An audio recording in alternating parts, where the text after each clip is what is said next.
할렐루야. 오늘도 우리 주님을 같이 찬양하고 주님 앞에 기도의 무릎으로 나아가는 밤이 되었으면 좋겠습니다. 찬송가 314장 내 구주 예수를 더욱 사랑, 우리 함께 고백하면서 나아가겠습니다.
아버지 하나님, 주의 선하심을 찬양합니다.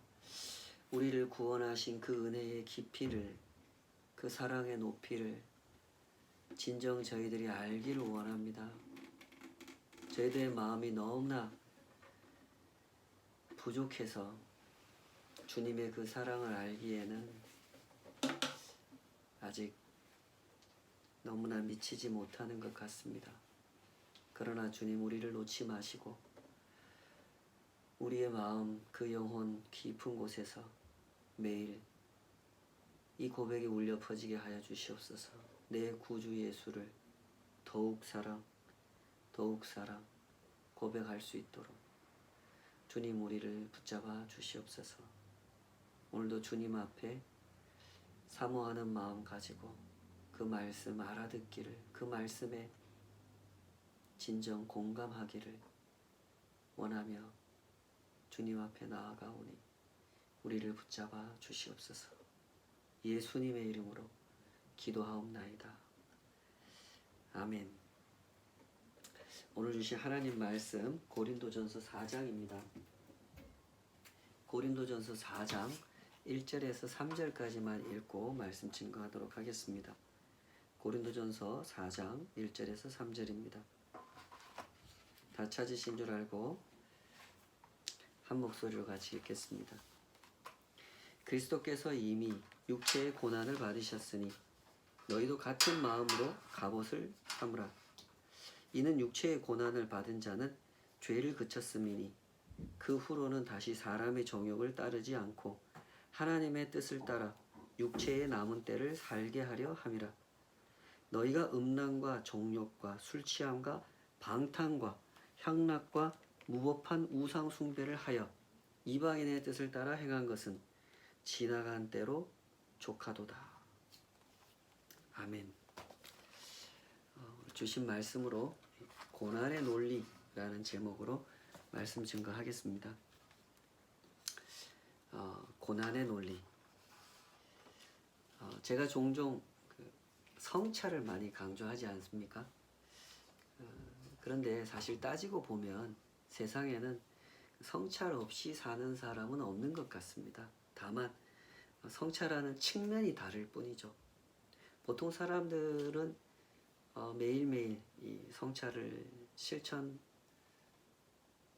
있는 그런 상황인데, 어떤 면에서 성찰을 하냐면 그 카드 내역을 열심히 성찰하는 것 같습니다. 사람의 삶이 다 비슷하지 않습니까? 수입은 고정되어 있거나 딱히 늘어날 그런 상황이 아닌데, 지출은 그렇기 때문에 적절하게 조절하지 않으면 가정 경제에 큰 어려움이 발생하기 때문에 사람들은 보통 이 카드 내역을 열심히 성찰하면서 살아가죠. 어떤 사람들은 얼굴에 주름을 성찰하거나 몸무게를 성찰하면서 살아가기도 합니다. 미모를 소중히 여기는, 그만큼 얼굴에 주름을 성찰하면서 매일매일 적절한 팩을 붙여주기도 하고 관리를 하기도 하고, 몸무게를 달아 재보면서 먹는 것과 운동하는 것에 대해서 관리하려고 하는 그런 성찰을 하는 사람들도 많습니다. 사람들은 이렇게 성찰이라고 하는 것을 사실은 자기 일상 속에서 하고 있습니다. 자기에게 필요한 것, 중요한 것이 무엇인가를 생각하면서 일상적인 성찰을 실천하고 있죠. 오늘 본문에서 주신 말씀 또한 이와 다르지 않습니다. 그리스도인의 일상에도 그리스도인이기 때문에 성찰해야 하는 것, 그것을 말씀하고 있죠. 그리스도인이란 어떤 사람입니까? 그리스도인은 주님의 약속, 주님의 날을 기다리는 사람들입니다. 임산부가 출산의 날을 기다리는 것처럼 긴장된 마음으로, 운동선수가 출전의 그날을 기다리는 것처럼 간절한 마음으로, 그리스도인들도 주님의 날, 하나님의 나라가 온전히 임하는 그날을 기다리고 있습니다. 때문에 그리스도인이 성찰하는 모든 기준은 바로 이 날을 향하고 있는 것입니다. 베드로전서에서 가장 이 중심에 놓여 있는 주제가 고난이라고 할 수 있는데요. 이 고난이라고 하는 주제를 다룰 때도 계속해서 강조하는 기준이 있습니다. 어떤 관점에서 고난을 다루는가? 역시 주님께서 나타나시는 날을 중심에 두고 이 고난이라는 주제를 다루고 있죠. 성도에게 있어서 가장 중요한 성찰의 요점이라고 하는 것은 그렇기 때문에 죄라는 것이 됩니다. 성도가 무엇을 중요하게 성찰하느냐? 성도는 죄를 중요하게 성찰한다. 죄와 멀어진 삶, 주님과 가까워진 삶을 살기 원하기 때문에 성도는 그의 일상에서 항상 죄라는 것을 성찰의 중심에 놓고 살아간다는 것이죠. 주님께서 나타나시는 날, 우리 주님의 나라가 온전히 임하시는 그날에 우리 주님께서 성도들에게 확인하시고자 하는 것이 무엇인가를 생각하기 때문에 성도들은 죄를 성찰하고 살아가는 겁니다. 주님은 당신의 백성들에게 돈을 얼마나 많이 모아놨는가, 얼마나 예쁘다는 소리를 듣고 살았는가, 얼마나 성공했다는 소리를 듣고 살았는가, 이런 것에는 관심이 없으십니다. 우리 주님의 관심은 당신을 믿고 따르는 백성들이 얼마나 하나님 나라에 합당한 모습으로 예수님을 기다려왔는가. 바로 여기에 있단 말입니다. 때문에 고난이라는 주제를 다룰 때도 성경은 이렇게 다루는 겁니다. 오늘 본문 1절 2절 그리스도께서 이미 육체의 고난을 받으셨으니 너희도 같은 마음으로 갑옷을 삼으라. 이는 육체의 고난을 받은 자는 죄를 그쳤음이니 그 후로는 다시 사람의 정욕을 따르지 않고 하나님의 뜻을 따라 육체에 남은 때를 살게 하려 함이라. 이랬죠. 그리스도인은 이 고난을 대할 때 어떤 태도로 대하는가? 이 고난으로 내가 죄를 더 멀리 할 수 있다면, 이 고난으로 내가 하나님 나라에 더 합당한 사람이 될 수 있다면, 아멘, 주여 이 고난을 달게 받겠습니다 하고 받는다는 그런 얘기입니다. 예뻐지고 싶어서 몸무게를 줄이려고 하는 사람이 먹고 싶은 것을 참고, 쉬고 싶은 것을 참고, 운동을 하고 먹지 못하는 고통을 견디는 것처럼, 운동하는 고통을 견디는 것처럼 그리스도인도 내가 이 고난을 견딤으로써 죄를 더 멀리 할 수 있고 주님을 더 가까이 할 수 있다면 나는 이 고난을 달게 받겠다 하는 그런 자세를 취한다고 하는 설명입니다. 엘리자베스 엘리의 선교사님은 최근에 그 고난은 헛되지 않아요 라는 제목의 책을 출간하셨는데 그 책의 내용도 바로 이런 이야기죠. 하나님은 고난을 통해서 나를 빚어가시더라 하는 겁니다. 하나님께 더욱 합당한 사람이 되도록 나를 빚어가시는 가운데 하나님께서 종종 고난을 사용하시더라는 거죠. 그래서 고난을 만나면 더 감사한 마음으로 그 고난을 대면하게 되더라 하는 것이 이 책의 내용입니다. 낸시 거스리라고 하는 분도 비슷한 이야기를 간증한 적이 있죠. 그 젤 웨거 신드롬이라고 하는 희귀 난치병입니다. 이제 부모의 유전자가 이제 엄마 아빠가 각각 가지고 있는 유전자가 아주 희귀한 상황에서 두 사람의 결합을 통해서 태어나는 아기가 약 4분의 1 정도의 그 확률로 4분의 3 정도의 확률로 이 희귀병에 걸리게 되는데요. 물론 모든 부부의 사이에서 그런 병이 생기지는 않습니다. 어떤 특정한 유전자를 가진 남자와 또 특정한 유전자를 가진 여자가 서로 만났을 때 그런 상황이 되는데요. 하필 이 부부에게 그런 일이 벌어진 겁니다. 굉장한 희귀병입니다. 이 사이에서 태어난 첫째 딸, 둘째 아들이 있었는데요. 그 첫째 딸은 호프, 둘째 아들은 가브리엘이라는 이름을 지어줬는데 각각 199일, 183일 만에 죽음에 이르게 됩니다. 그런 아이를 낳고 그런 죽음을 겪어야 했던 엄마가 낸시 거슬리라고 하는 여성이죠. 이분의 간증집에서 읽어보면 자신이 당한 고난과 상실을 가지고 하나님 앞에 나아가서 그녀는 이렇게 기도했다라고 소개를 하는데요. 이렇게 말합니다. 주님, 이 고난을 통해 저를 주님께로 더 가까이 이끌어 주신다면 저는 이 고난을 달게 받겠습니다. 이렇게 기도했다는 거죠.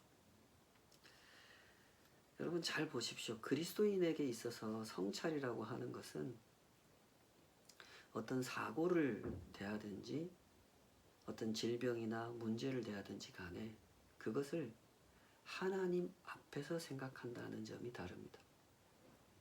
하나님 앞에서 생각하기 때문에 그 모든 일을 그저 불행한 일, 재수 없는 일, 왜 나한테만 이렇게 생기는가 하는 식으로 생각하지 않는다는 것이죠.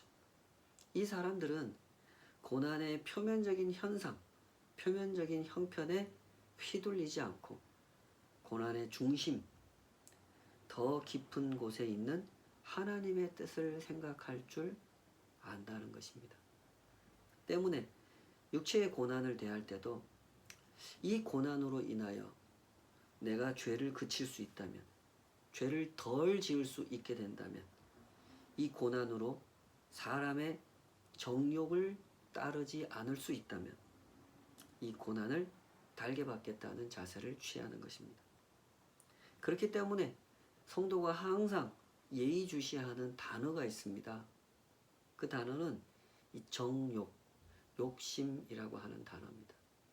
성도의 마음, 성도의 일상이란 항상 이 욕심이 던지는 유혹 앞에 놓여 있다는 사실을 잘 알기 때문에 이런 단어를 주시하는 것입니다. 아주 날씬한 몸매를 유지하면서도 대회에 나가면 항상 좋은 성적을 거두었던 유명한 운동선수가 얼마 전에 은퇴를 할 때 기자가 그런 질문을 했다고 하죠. 어떻게 그런 몸매를 유지했습니까? 한결같이 당신은 날씬한 몸매를 유지하면서 좋은 성적을 냈는데 비결이 무엇입니까? 이렇게 물어봤습니다. 그랬더니 이 선수 대답이 이렇습니다. 비결이요? 굶었죠. 굶은 게 비결입니다. 이 사람에게 먹는다고 하는 욕구가 얼마나 자연스러운 욕구입니까? 그러나 이루고자 하는 목표를 위해서 그 자연스러운 욕구를 참고 견디는 것, 그렇게 참고 견디는 사람이 참 많죠. 이 사람들이 어떻게 참습니까? 참는 것이 오히려 나에겐 도움이 되는 것이다 라고 생각하면서 참았던 것이죠. 대부분의 운동선수들이 그렇고 또 걸그룹이나 연예인들이 이런 업종에 있는 사람들이라고 할 수 있는데요. 이분들은 이런 식으로 일상 속에서 그 참는 것을 감내했던 그런 사람입니다. 뭐라고 생각하면서요? 참는 것이 너무나 자연스러운 욕구, 먹고 싶은 욕구, 그러나 그 욕구를 참는 것이 나한테는 오히려 도움이 된다. 이렇게 생각하면서 참았다는 것입니다. 그리스도인이 정욕, 욕심에 대하여 민감한 반응을 보이고 그것에 대하여 거절하는 것 역시 같은 이야기입니다. 그리스도인의 마음에도 다른 사람들과 똑같은 정욕이 있지 않습니까? 성도가 되었어도 여전히 죄를 가까이 하고 싶은 마음이 있고 하나님을 떠나 살고 싶은 욕구를 느끼면서 때로는 아주 강하게 그 욕구를 느끼기도 합니다. 하나님, 나한테 얘기하지 마세요. 하나님 뜻 뭔지 알지만 저 하나님 뜻대로 하고 싶지 않아요. 저 건드리지 마세요. 건드리면 폭발합니다. 이런 식으로 성도가 되었음에도 불구하고 자기 마음에 죄를 향한 욕구가 여전히 있고 하나님 없이 하나님 뜻대로 살고 싶지 않은 그런 충동을 느끼기도 하는 것이 성도의 현실입니다. 다만 이때 그리스도인이 선택하는 해법은 남다르죠. 그 운동선수들처럼 그리스도인은 굶는 걸 선택합니다. 고난을 이상한 것으로 여기지 않고 그리스도인의 거룩한 생활을 위해 내가 죄를 더 멀리하고 주님을 더 가까이 하기 위해 고난은 참는 것은, 이 고난을 견디는 것은 오히려 나한테 도움이 되는 것이다 라고 생각하면서 이 고난을 만나면 어떻게 해서든지 감내하고자 했던 것, 그것이 그리스도인의 선택인 것입니다. 때문에 베드로 사도는 이런 논리를 계속해서 펼쳐가는 것입니다. 오늘 본문 3절에 보면 이렇게 말씀하죠. 너희가 음란과 정욕과 술취함과 방탕과 향락과 무법한 우상숭배를 하여 이방인의 뜻을 따라 행한 것은 지나간 때로 족하도다. 죄를 짓고 싶을 때, 욕심에 반응하고 싶을 때 어쩔 수 없다는 태도를 갖거나 이 정도는 괜찮지 않을까 라고 생각하지 말라는 겁니다. 이미 지은 죄만 해도 충분히 많다. 그런 태도를 가지라는 거예요. 왜요? 그래야 고난을 견딜 수 있고 고난을 견뎌야 하나님께로 더욱더 가까이 나아갈 수 있기 때문이라는 거죠. 성도의 길은 이런 길입니다. 고난을 만나든지 어떤 문제를 만나든지 성도는 그 모든 것을 하나님 앞에서 헤아려 봅니다.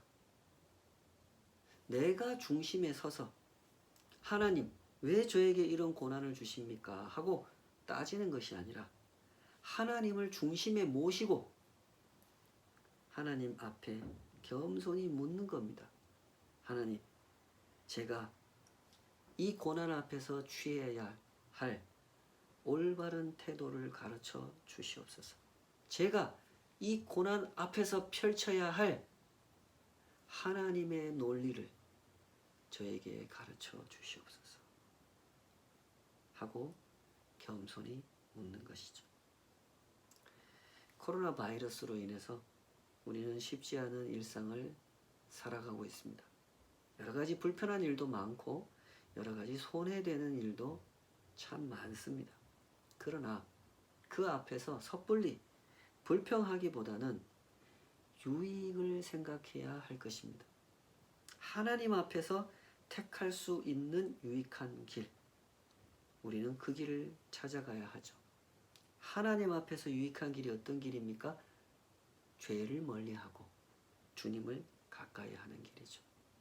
내가 이 불편함을 통해서, 내가 이 손해보는 것을 통해서 죄를 조금이라도 더 멀리할 수 있다면 제가 감내하겠습니다. 그 불편을, 그 손해를 제가 감수하겠습니다. 제가 주님을 더욱더 가까이 할 수 있다면 이 손해를, 이 불편을 감수하겠습니다. 이것이 성도의 성찰이라고 하는 것이죠. 모든 일이 잘 되고 바빴을 때를 한번 기억해 보면 좋겠습니다. 우리가 얼마나 그때 주님을 잊어버리고 살았습니까?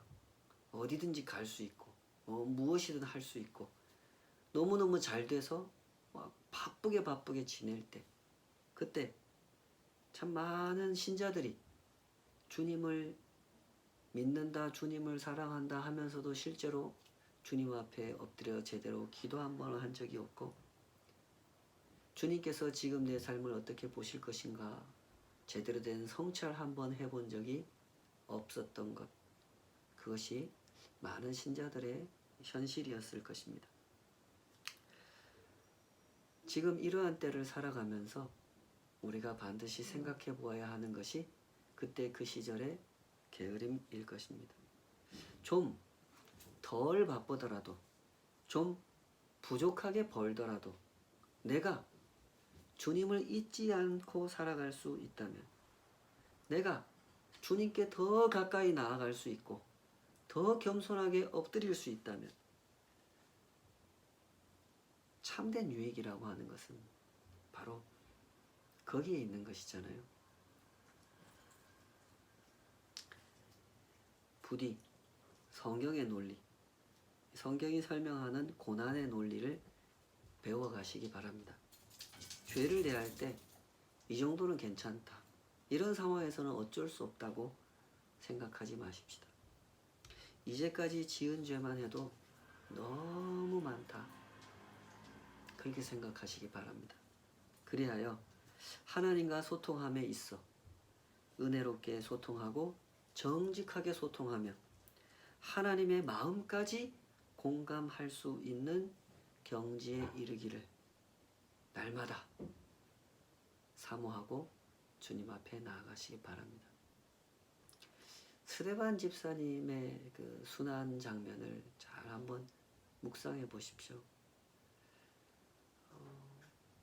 사도 바울이, 그때는 사도 바울이 아니었지만 청년 사울이 살기등등하여 저 이단자들을, 하나님을 배반하는 자들, 하나님을 욕먹이는 자들을 살려둘 수 없다. 그래서 스데반 집사, 복음을 설교하는, 예수 부활의 복음을 설교하는 스데반 집사님을 돌로 때려 죽이지 않습니까?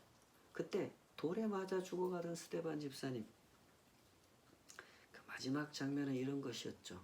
그분은 예수님처럼 기도했습니다. 아버지여, 저들을 용서하여 주시옵소서. 저들은 자신들이 하는 일이 무슨 일인지를 모르고 있습니다. 저들을 용서하여 주시옵소서. 예수님께서 십자가 위에 달려 기도하시던 그 모습 그대로 우리 스데반 집사님은 예수님처럼 기도하셨습니다. 그렇게 죽어가셨죠. 이 장면은 스데반 집사님이 예수님을 얼마나 깊이 공감하고 있었는지를 보여주는 장면입니다. 그냥 예수님이 하신 멘트를 따라한 정도가 아니라 예수님의 그 마음을 깊이 공감하고 있었다는 것을 보여주는 장면이죠. 이 장면을 깊이 묵상하고 또 묵상하면서 우리 마음에도 이 소원을 품고 기도해야 될 줄 믿습니다. 고난이 다가오든 무엇이 다가오든 그 모든 것을 하나님 앞에서 생각하고 그 모든 것을 하나님 앞에 올려놓고 기도하면서 물으십시다. 하나님, 이것을 통해서 저를 더욱 주님께 가까이 인도하고자 하신다면 제가 이것을 다 감사하며 감당하겠습니다. 다만 주님의 그 뜻을 알게 하여 주시옵소서. 십자가의 그 높으신 사랑과 그 깊으신 은혜를 저희들도 스데반 집사님처럼 깊이 공감할 수 있도록 저희들을 인도하여 주시옵소서. 이런 소원 가지고 주님 앞에 나아가시면 좋겠습니다. 우리 같이 기도하십시다.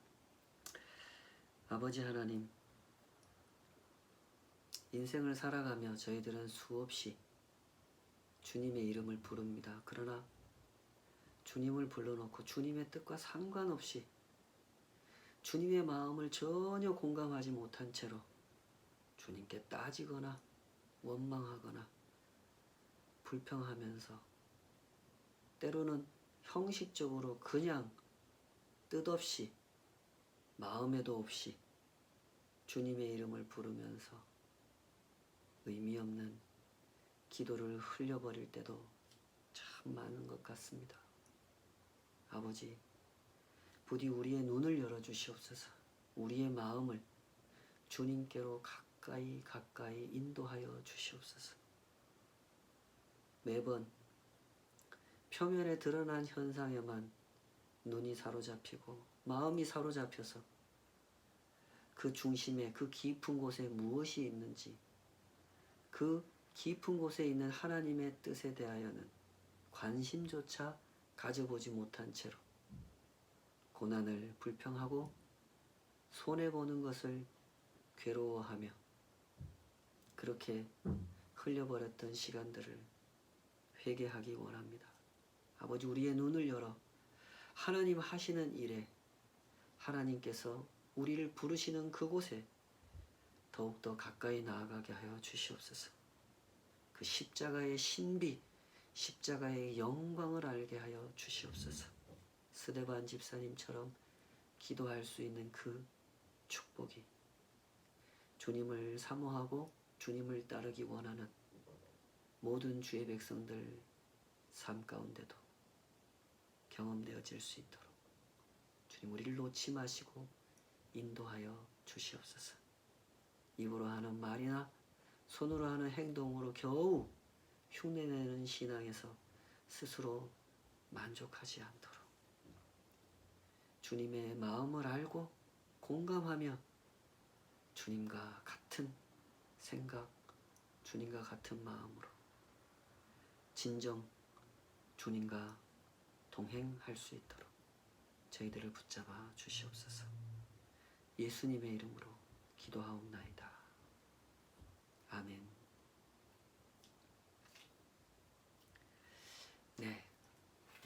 힘겨운 시간들 기도 가운데 더욱더 주님을 가까이 하는 은혜의 한 걸음 한 걸음 되시기를 축복합니다. 깊은 기도의 은혜를 누리시기 바랍니다.